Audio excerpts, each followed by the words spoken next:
Hey there, welcome to LSAT Demon Daily. I'm Erik Johannessen, a teacher with LSAT Demon. Joining me is Milena, an LSAT Demon student who is departing. Your time with us has finished. It is always bittersweet when you get that awesome LSAT score and you're off. Congratulations. Thank you. And thanks for coming on. How you doing? I'm doing great. Well, thank you so much for joining. Why don't we cut to the chase? I want to hear what you just got and what your plans are now that you've got your awesome LSAT score in hand. So I just got back a 174 for the November LSAT, November 2024. And I also did submit all my applications. So waiting to hear back on those, and hopefully we'll know where I'm going by next spring. Congratulations. Thank you. Maybe the longest couple months of your life waiting for those decisions to come in, but you've set yourself up for success. So I'm excited for you. Looking forward to getting the news. But you had a long road to get to that 174. Yes. I think listeners will be interested to hear your story. Let's go back to the beginning. So tell me about where you started. Okay, so I've always wanted to go to law school, or I've had the idea since I was even in high school. And then going into college, I was still thinking about it. I was kind of taking classes and picked a major that I thought would eventually lead into the type of law I wanted to do. So then by junior year, I was like, okay, normal timeline if I want to go straight K through JD. Of course, I was also leaving it open if I wasn't doing too hot on the LSAT, but luckily that was not the case. But I did take my first diagnostic. I took an untimed back in like May. May was the first time on a plane, because I studied abroad in the summer. So I took it on a plane, which is not great testing conditions. So I was able to pause. So I don't think it was a true score, but that was a 168. And I was like, that's crazy. But it was also not timed. So my first actual timed one, I got a 158. So that was my diagnostic in about end of July, early August was when I took it. Still an excellent diagnostic. And did you feel comfortable with the test from the beginning? Because at a 158, you're already understanding much of the test. You have progress to make, but sounds like a lot of it you took to naturally. Yeah, I think English is more of like my stronger subject. It always has been. Although some of what was hard was it was a standardized test, and I went into college during COVID. So I never took the SAT. I never took the ACT. So this is like my first standardized test that I'd ever taken, really. So I wasn't comfortable with maybe that part, but the actual content I wasn't so confused by, because it just kind of played to my strengths with it being more of an English-based test. And I'd also done logic classes growing up because I was homeschooled. So that's kind of a fun fact too, that I was homeschooled K through 12. So I did like this logic book, and that really helped me with the LR section initially as well. So wait, what is because I have not experienced a logic class, which I don't know if that's shocking for people to hear that an LSAT teacher hasn't been instructed in logic, but what does that actually look like? Like, what are you learning in a logic class? So I was like 10 or 12, I think. I was in middle school, so I don't remember it super duper well, but it was probably more similar to what the games were. I never took the test with games, but it was like little puzzles, like if this person, then if not this thing, then that thing. So it was a lot of the like if-then formal logic kind of statements and knowing how to work through those. So I think I had some natural leftover from when I was a kid of knowing how to do those. But it was kind of in the back of my brain somewhere. It wasn't something that I was like actively thinking about while I was doing the diagnostic, I think. But it did help me maybe parse through some of the complicated like language. That does sound similar to the logic games, and I can see why you might feel more familiar with some of those more conditional, heavy, must be true type LR. I liked those. Those are the ones I liked. Those are the ones that you liked, huh? Yes. What were the ones that you didn't like?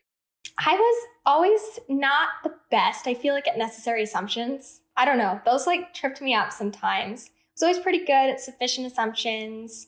I liked must be trues.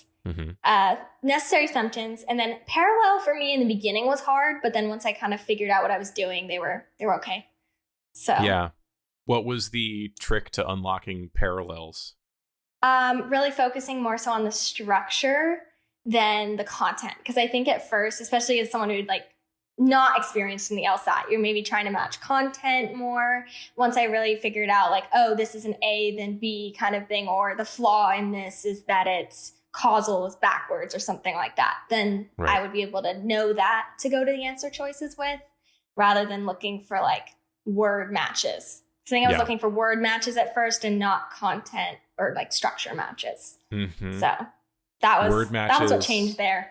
And topic matches for sure. I remember at a certain point realizing, and this is not always true, but if on a parallel question, the passage is about like something to do with healthcare, and there's an answer choice that is also about healthcare, but the other ones are about some completely different. Usually the one that has the topic match is not the correct answer. Oh, it's like they're just trying they do that to trick you. I feel like they're trying to get you. I think they might. It's not always 100% true, but it is something to look out for sure.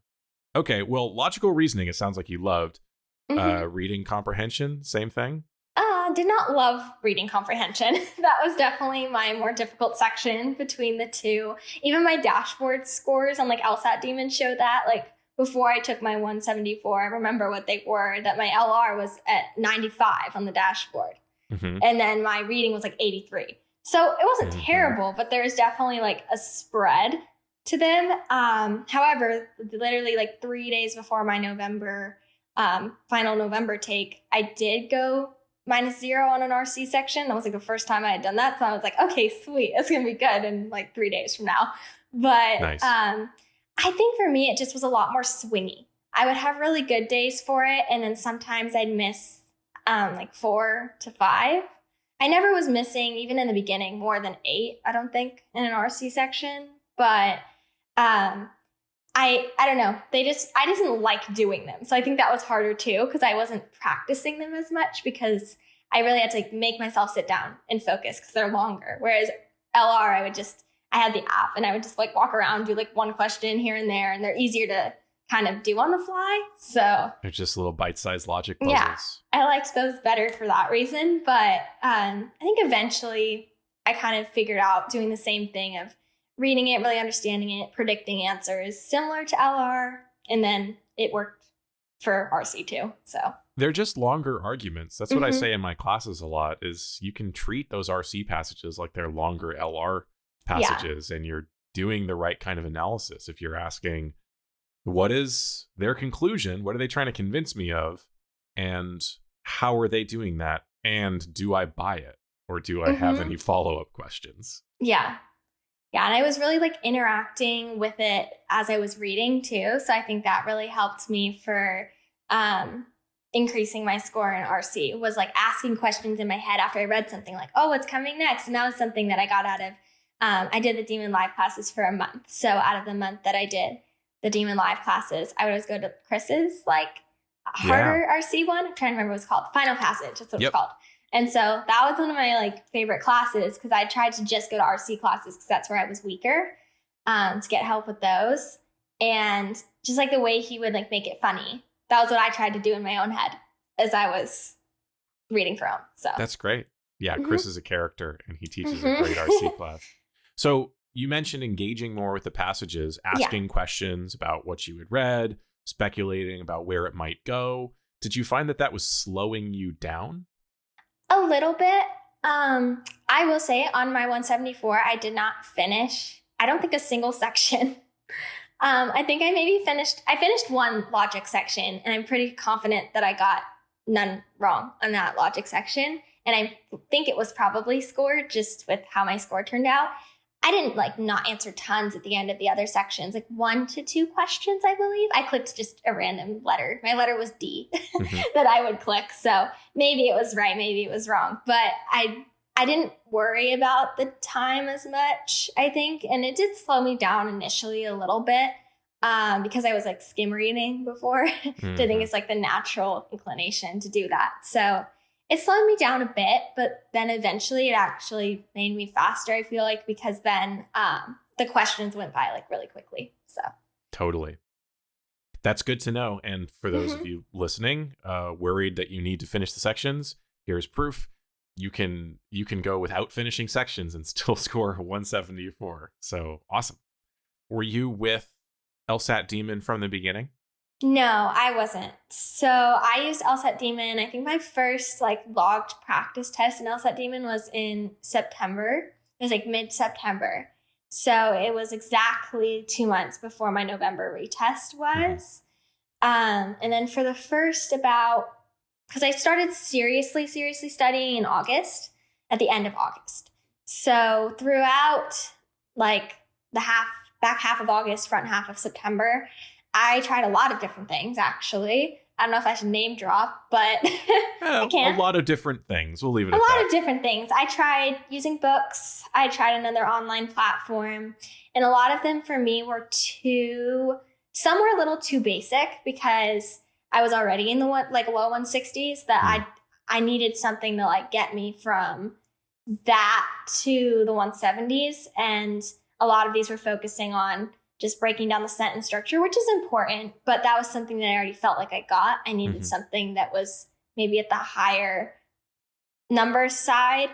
And then the other one I used was just very diagram heavy, very highlight heavy, that kind of thing. And that didn't work for me because it wasn't intuitive. I actually decreased my score using those.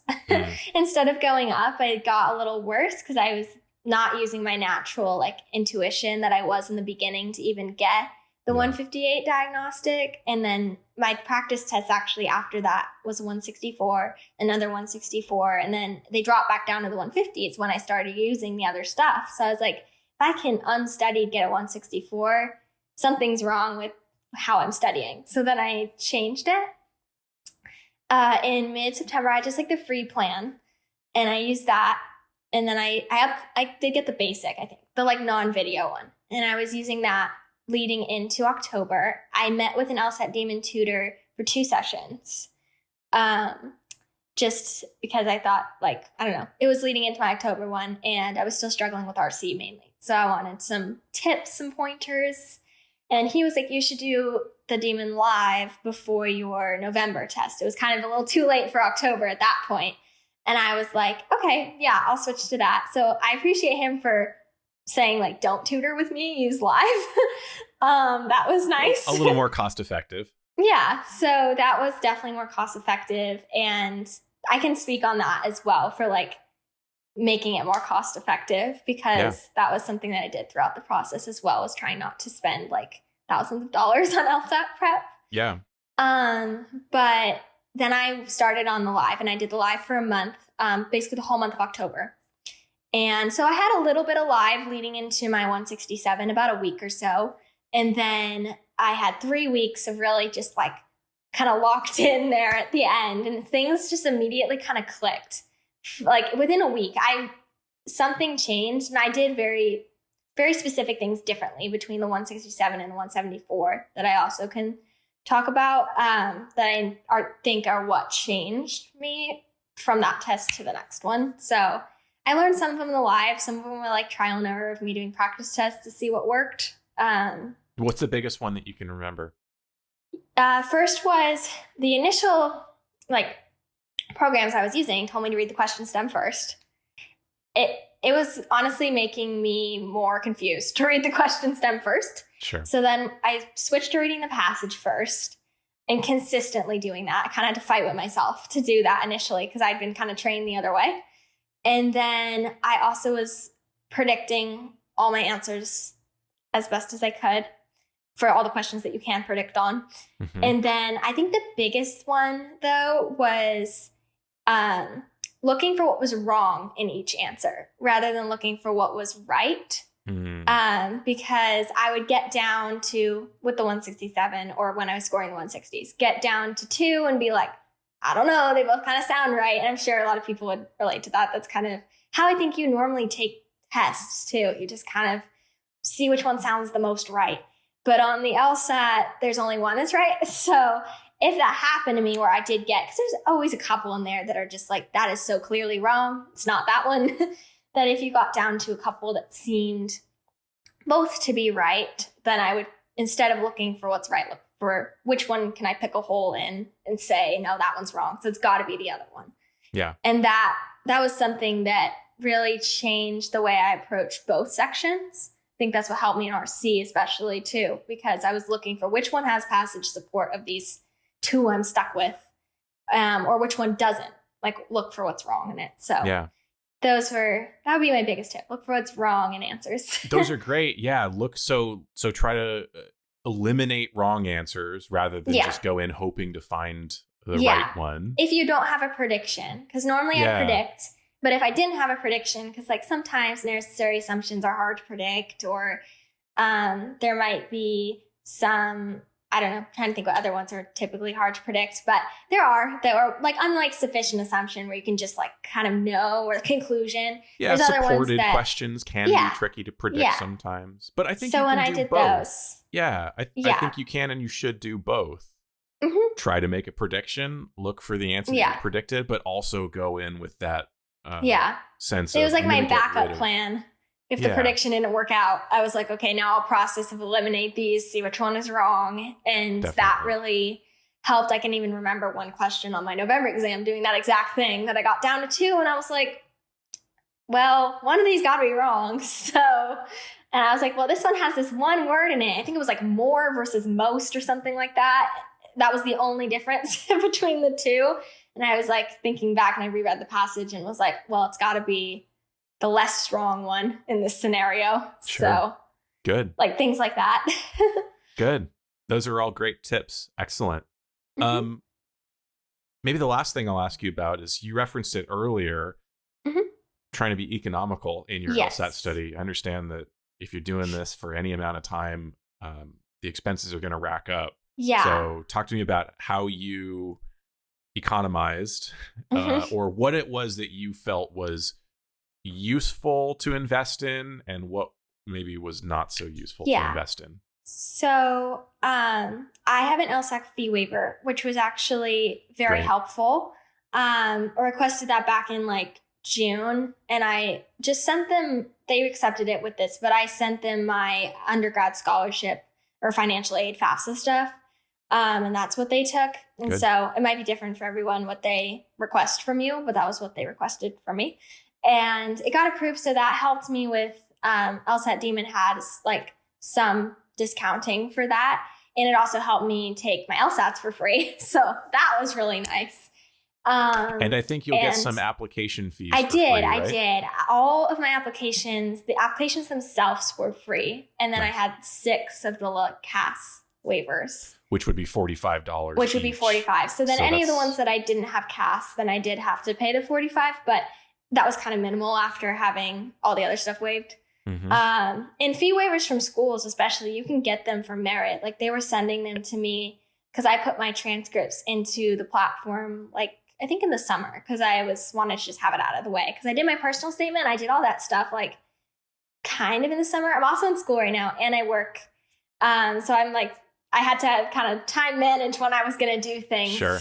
So, but I think just trying to get a fee waiver if you can. And then if you can't, I honestly think there were people that I knew that invested really heavily in tutors.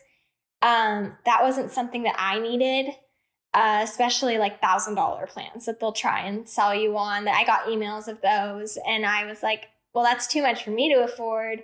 But then also, you can do it online if you are, you just have to be dedicated and motivated to use it. I think that's why people maybe do classes. But I would force myself every day, 1 to 2 hours for 2 months. It wasn't even that long. I really studied with LSAT Demon for 2 months. So, while I was also in school at the same time. So I just would set aside about 2 hours at the most. And then I do practice test a week was what I was doing. So yeah, I totally echo it. That sounds very similar to what I was doing. I was not in school, but I was working full time. Mm-hmm. Never felt like it was going to be worth it for me to spend money on a one-on-one tutor. That can be useful for some people, but I knew that, hey, if I woke up an hour earlier every day before work and put in my hour in the morning of self-study and review, then that was going to do it. And the classes helped me too, because that was something I would recommend if you want to actually talk with another person. Yeah. But not pay for a lot of tutoring. I did have those 2 sessions with the LSAT Demon tutor that I think were very helpful. But I don't think I needed to do like 20 because that would add up. So switching to live, and then especially just drilling, because I got to the point at the end where I didn't do a lot of time sections. I was mainly just doing practice test a week and then a lot of drilling, because I liked that better because it was giving me like harder LR questions, especially. And so if I knew that if I could answer the hard ones, the easy ones would be fine. So yeah, 2/3 of your time was not spent on questions that were really easy for you. You were just doing challenge after challenge after challenge. Yeah. So even if I drilled like maybe 10 questions in an hour, because they'd all be like level 5, level 4 type questions, I felt like for me that was also something that I did differently between the scores to get the 174s. I really just focused on drilling, and then drilling my weak section, which was RC. So RC drills, as much as I didn't like them, as I tell my tutoring students, sometimes you have to eat your vegetables. And for so many of us, reading comprehension is the LSAT equivalent of your vegetables. So yes, it is. Yep. I did get lucky though. I have to say, on November, my topics were interesting. Good. I didn't hate them. So I think that helped too. Because sometimes you're like, this is just so dry, but you have to get through it and make it as fun as possible. Yeah. And I would also like talk to other people as I was doing it. I think that helped me too. Be economical was, I would talk to my roommate about it. I would talk to my mom about it, and I would just like teach them questions. So I'm sorry to them for having to sit through all the LSAT questions that I would talk about. But that was a nice way for me to reiterate what I was learning and not have to have a tutor do it. Because I feel like it's that human interaction with a tutor that can be helpful. But doing that even just with my mom was fine. She was interested enough. And if she complains, you could say, this is what you get for putting me through logic classes when I was 10 years old. Yes, exactly. No, but she was like, oh, this is interesting. So, but it helped me to like reteach. I think that was another big thing that I did to raise my score from like low 160s to the mid 170s was reteaching. That was a big thing too. Great. So I'd like force them to do questions and see how it went. And I'd be like, no, you got to do this instead. Yep. So. Well, Milena, thank you so much. This has been a treat. You have just been dropping nugget after nugget of I yapped a lot. I'm sorry about here. That. No. I mean, you taught your roommate, you taught your mom, and now you have been teaching our listeners. I'm sure this has been a ton of great advice. Really, thank you for coming on and sharing your story. And thank you. I appreciate you having me. I was a long-time listener, so it was fun to come and do the success story myself. So good. Awesome. Well, glad that you could make it, and so excited to hear what happens with your application cycle. You. Keep us posted. All right. Thanks, Milena. Thank you. Email daily@lsatdemon.com if you'd like to ask us a question or share some LSAT or law school admissions news. Thanks for listening.